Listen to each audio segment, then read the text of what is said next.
আসসালামু আলাইকুম। সবাইকে টোনাটুনির সংসারে স্বাগতম। আজকে অনেক দিন পরে একটি ব্লগ নিয়ে আসলাম। তো আসলে অনেক ব্যস্ততার কারণে এখন বর্তমানে অনেক দিন ব্লগ দেওয়া হচ্ছে না। পরীক্ষা ছিল, তারপরে আরও অনেক কাজ ছিল, এর জন্য ঠিক ব্লগটা করা হচ্ছে না। তো আজকে ভাবলাম আপনাদের সাথে একটু সব কিছু শেয়ার করি, অনেক দিন যেহেতু করা হচ্ছে না। তো এখন আমরা ইলেকট্রিক চুলায় রান্না শুরু করেছি।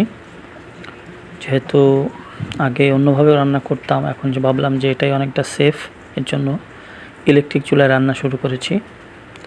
বাইরে বেশ বৃষ্টি হচ্ছে, যেটা খুবই ভালো। বৃষ্টি না হলে আসলে গরমের জন্য মানুষ অনেক কষ্ট পাচ্ছিল। আমাদের এখানেও প্রচণ্ড গরম ছিল। এই বৃষ্টির কারণে বেশ একটা প্রশান্তি এসেছে সবার মধ্যে। তো ফার্স্টে রান্না শুরু করে দিলাম। ফার্স্টে আমি করলা ভাজিটা করে নেব।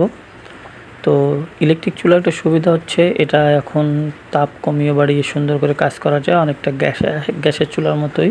শুধুমাত্র এই পাত্রগুলো একটু ভিন্ন ব্যবহার করলে ভালো হয়, যেমন এটার তলাটা অনেকটা সমান, এটা হলে রান্নাটা ভালো হবে। তো এখানে আমি পেঁয়াজ একটু ভেজে নিলাম তেলে, তারপর মরিচ ভেজে করলা আলুটা দিয়ে দিলাম। একটু সময় নাড়বো, বেশি সময় করব না। তেলটা ভালোভাবে সব জায়গায় যেন মেখে যায়।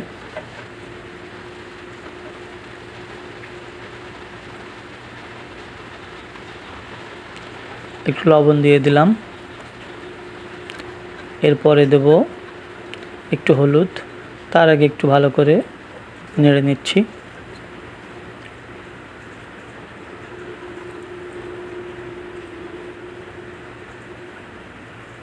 এবার একটু হলুদ দিয়ে দিলাম, তার সাথে একটু ধনিয়ার গুঁড়া দিয়ে দিলাম। এটা আসলে অনেকেই দেয় না, কিন্তু আমার আসলে ধনিয়ার গুঁড়ার ঘ্রাণটা অনেক ভালো লাগে, এর জন্য আমি প্রায় রান্নাতেই এটা ব্যবহার করি। সাধারণত করলা ভাজিতে মানুষ শুধু একটু হলুদ, একটু লবণ আর তেল দিয়ে করে ফেলে, কাঁচামরিচ দিয়ে। তো আমি একটু ধনিয়ার গুঁড়া দিলাম, এতে ঘ্রাণটাও খুব ভালো আসলো, খেতেও ভালো লাগে। তখন এভাবে ঢেকে রেখে দেবো। তো এখন মাছ ধোয়ার জন্য গেলাম।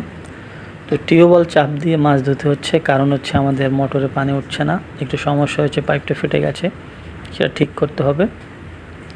তো এখানে টিউবওয়েলের গোড়ায় বসেই মাছটা ধুয়ে নিচ্ছি।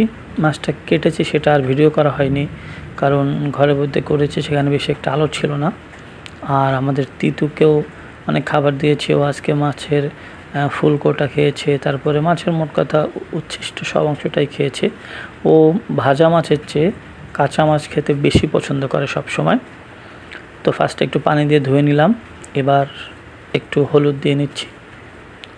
হলুদ দিয়ে ভালো করে ধুয়ে নেব, তারপরে আবার বারবার পানিটা চেঞ্জ করতে হবে। এই টিউবওয়েলে কাজ করার ব্যাপারটা হচ্ছে, ছোটোবেলায় আমার নানু বাড়িতে দেখেছি যে তারা সবসময় টিউবওয়েল চেপেই কাজ করে। তো তাদের আসলে অভ্যাস হয়ে গেছে, আর এবং তাদের টিউবওয়েলটা অনেক ব্যবহারের কারণে অনেক ইজি হয়ে গেছে, যে চাপ দিয়ে পানি তুলতে খুব বেশি এটা কষ্ট হয় না, কিন্তু আমাদের এগুলো একটু বেশি কষ্ট হয়। আর একটা ব্যাপার হচ্ছে, এটা হচ্ছে ডিপ টিউবওয়েল। যেগুলো শ্যালো টিউবওয়েল সেগুলোয় পানি তুলতে তেমন কোনো কষ্ট হয় না, কিন্তু ডিপ টিউবওয়েল অনেক নিচ থেকে পানি আনে বলে ডিপ টিউবওয়েল চাপতে একটু বেশি কষ্ট হয়। তো এখন মোটর যে কদিন ঠিক না হয় সে কদিন আসলে এভাবে একটু করে নিচ্ছি। ঘরে পানি আছে, কিন্তু ঘরের পানি সেভাবে ভিডিও করতে গেলে একটু অন্ধকার অন্ধকার লাগছিল, যেহেতু বৃষ্টি হচ্ছে, বাইরে আলো তেমন একটা নেই। তো ভাবলাম যে বাইরে বসেও মাছটা ভালো করে ধোয়াও যাবে আর ভিডিওটাও করা হয়ে যাবে, তাই বাইরেই আসলাম।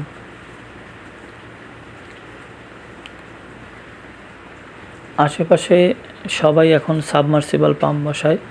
এই সাবমার্সিবল পাম্পের কারণে হয় কি, তারা এত বেশি পানি নিচ থেকে উঠিয়ে ফেলে যে আশেপাশে যারা এখনও নর্মাল মোটর 1 হর্স পাওয়ারের মোটর ব্যবহার করে, তাদের আর পানি উঠতেই চায় না।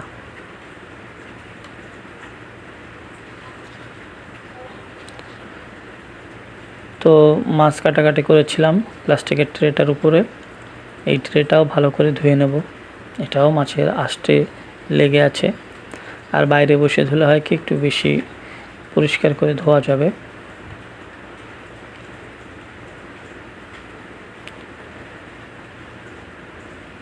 নেটের জালি দিয়ে আস্তে আস্তে করে ধুয়ে নিচ্ছি। আসলে ভাবছি এই প্লাস্টিকের এগুলো আর ব্যবহার করব না, কারণ এটা আসলে একদমই স্বাস্থ্যসম্মত না। এখন একটা কাঠের দরকার, এই যে সাইজের প্লাস্টিকের ট্রেটা ঠিক এই সাইজের একটা কাঠের দরকার, যে কাঠের উপরে দিয়ে আমি সব কিছু কাটাকাটি করতে পারবো। কোনো ধরনের বার্নিশ করা থাকবে না, কোনো ধরনের মেডিসিন দেওয়া থাকবে না কাঠে, একদম পিওর কাঠ, শুধু তার উপরে কাটাকাটি করতে হবে। আসলে কি আমাদের শরীরের ভিতরে যদি প্রাকৃতিক কোনো জিনিস দেয় তাতে যেমন সমস্যা না, যেমন আমরা যদি কয়লা দিয়ে দাঁত মাজি, কয়লা পেটে গেলেও সমস্যা হচ্ছে না, কাঠ একটু গুঁড়া গেলেও কিছু সমস্যা হচ্ছে না। কিন্তু যেগুলো আসলে ল্যাবরেটরিতে তৈরি করা হয় সেই ধরনের সব জিনিসই আমাদের শরীরের জন্য খুবই খারাপ।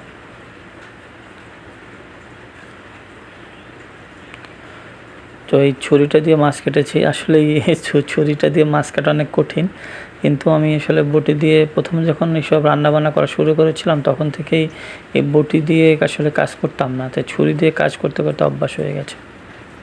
তো এসে মাছটা আবার লবণ হলুদ মাখিয়ে ভেজে নিচ্ছি। মাছটা ভাজা হয়ে গেছে, এবার মাছটা তুলে রাখবো। এই কড়াইটা নতুন সত্ত্বেও তেমন একটা বেশি লেগে যায় না, ভালো হয়। তো এখন এতে একটু কালো জিরা দিয়ে দেব। রান্নায় মানুষ আসলে কালো জিরা খুব বেশি ব্যবহার করে না, কিন্তু দিলে একটা সুন্দর ঘ্রাণ আসে, যেটা আমার খুব ভালো লাগে। তো এই যে গরম তেলে একটু কালো জিরা দিয়ে নিলাম।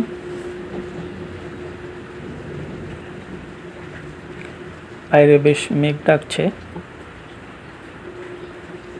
তো কালো জিরে দিয়ে পেঁয়াজটা কষালেই একদম সুন্দর একটা ঘ্রাণ হয়।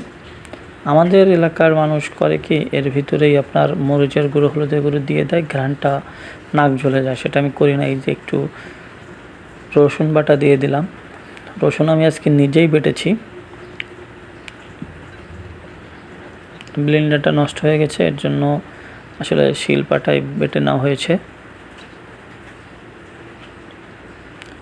তো রসুনটা ভালো করে পেঁয়াজের সাথে করে নেওয়ার পরে পটল ছিলে রেখেছিলাম সেটা দিলাম। আজকে পটল যেভাবে করেছি সেটা হচ্ছে পটলের গা থেকে মানে ছোলাটা কেটে ফেলে দিইনি, শুধুমাত্র ছুরি দিয়ে আস্তে আস্তে করে উঠিয়ে ফেলেছি। এর জন্য দেখতে অনেক সুন্দর হয়েছে এবং খেতেও দারুণ সুস্বাদু হয়েছে, কারণ সবুজ অংশটা রয়ে গেছে একদম। তারপর একটু আলু দিয়ে কষিয়ে নেব, একটু লবণ দিয়ে অনেকক্ষণ ঢেকে রাখবো, তাপটা কমিয়ে দিয়ে, যেন আমার এটার ভিতরে সেদ্ধটা হয়ে যায়। পরে পানি দিয়ে যেন খুব বেশি সেদ্ধ করা না লাগে, তাহলে আমার টেস্টটা ভালো থাকবে। এই যে পটলটা অনেক অংশে সেদ্ধ হয়ে গেছে, এই যে পটলটা একটু ভাজ হয়ে যাচ্ছে একটু একটু করে। তো এর ভিতরে এখন মশলা দেওয়া শুরু হবে। এই যে হলুদ দিয়ে দিলাম, গুঁড়ামরিচ দিয়ে দিলাম, তারপরে দেব ধনিয়ার গুঁড়ো দিয়ে দিলাম। তাপটাও কমিয়ে দিলাম অনেক, যেন মশলাটা জ্বলে না যায়।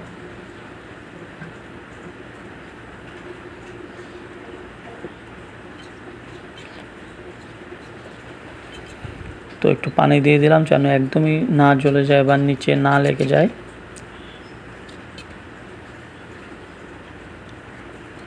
এখনই দেখুন যে একদম তরকারির রঙটা কিন্তু খুব ভালো ধরেছে। পানি দিয়ে বেশ কিছুক্ষণ ঢেকে রাখবো।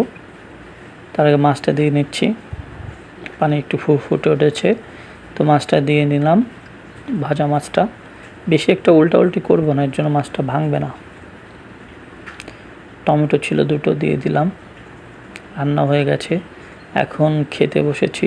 তো ফার্স্টে একটু করলা ভাজি দিয়ে খেয়ে নেব। করলা ভাজি দিয়ে ফার্স্টে খেয়ে নিচ্ছি। করলা ভাজিটা অনেক সুন্দর হয়েছে, এবং এইখানে দেখুন মাছের কি রঙটা হয়েছে। যেখানে মাছ আছে, পটলটা দেখুন একদম সেদ্ধ হয়ে গেছে, নরম। আর সাথে এই যে কালো আলু, জিরা আলু, অনেক সুন্দর লাগে আসলে খাবারটা। সবাইকে ধন্যবাদ, ভালো থাকবেন।